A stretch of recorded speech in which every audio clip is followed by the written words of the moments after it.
discussing the ninth principle of faith in the Ani Mamins, that Kol HaTorah HaMetzuya Ata B'Yadeinu, that the entire Torah that is found now in our hands, Hi HaNesuna L'Moshe Rabbeinu Alav Shalom, this is the one that was given to Moshe Rabbeinu.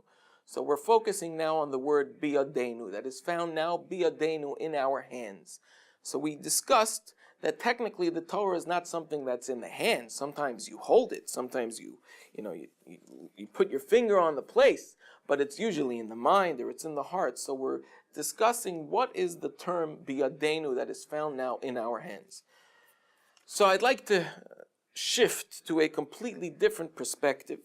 And before zeroing in on how that answers the word B'Yadeinu, let's go back to the original giving of the Torah on Har Sinai, on Mount Sinai.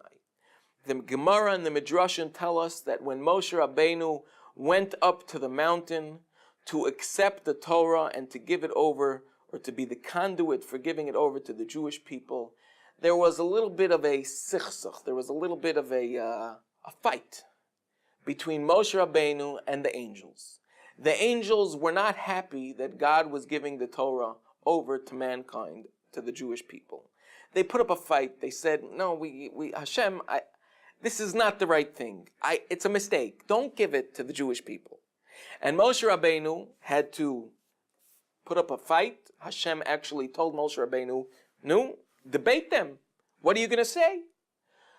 Without analyzing or going into the depth of what exactly happened there. But let's try to understand.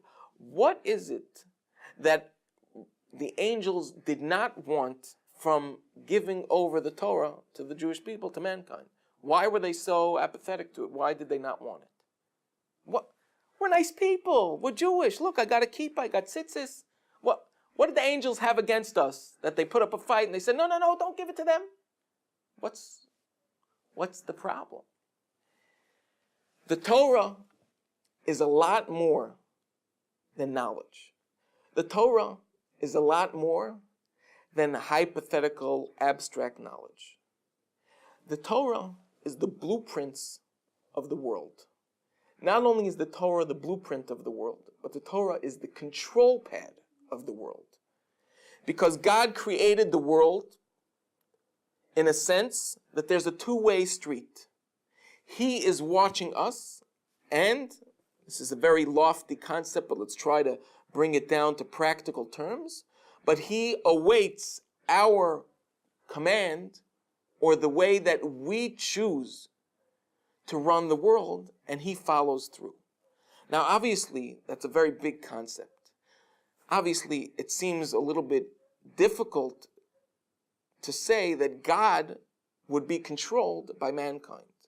But the system that God put into place with, or climaxing with, the giving of the Torah was that now the way that the world is run is in the hands of those who live the Torah. You now have the control pad of the entire world, because this Torah is the entire world. Everything is inside it. If you press this button, then that will happen. If you press this button, then this will happen.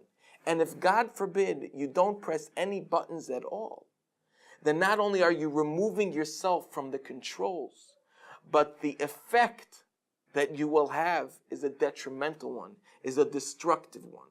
Because God created a system where He said that this Torah is the key and the keys to everything. It is the blueprints of the world. It is the design of the world. And I am giving that over to the Jewish people. So, the Sfarim tell us that in essence, and this is a very deep concept, let's try to understand it, there were two creations of the world. The original creation of the world was when God created the world, Adam Harishon, Adam and Eve. The beginning of the world was like the computer that was created for mankind. But when the Torah was given, that is when the software, when the keys of that computer were given to mankind. And that's a new world, because it's not just a computer now. Now the entire programming, the entire control pad has been given to humanity. So now, in essence, it's a new world, because it's up to mankind how this world is going to run. If we follow the Torah, and we follow the codes, and we press the right keys and the right directives, then we will have the beautiful world that God created and constantly creates to give to us. But if, God forbid, we don't, or we press the wrong key, that will not only uproot the entire system, but it will destroy it. So this is what is given over to us. The Torah is not just a book.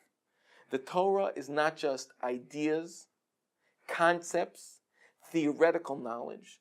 The Torah is the world itself. The world itself was given over to mankind, and the control of the world itself, in essence, was given over to mankind at Har Sinai. This, the angels were flabbergasted. They couldn't take it. God, how are you going to give something so great and so powerful to these fools, to these imbeciles, to mankind? Don't release the keypad to the world to someone or somebody or people like them, because they're finite. They can't do it.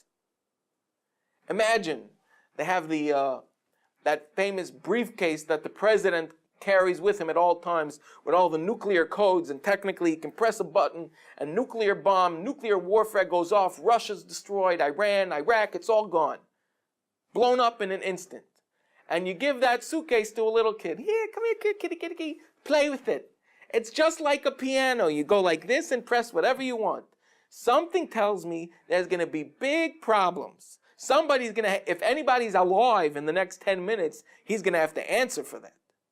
And that, in essence, is what God gave to the Jewish people.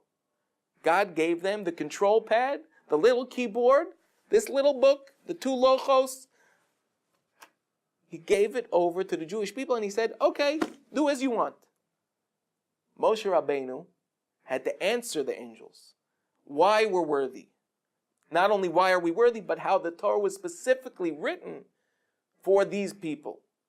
But you can imagine that the angels weren't too happy about it. So when we say Shekol HaTorah Metzuya Ata, that the entire Torah that was given, that we have now, Biyadenu, in our hands refers to the control that we have, not only in essence over the world, but over the Torah itself.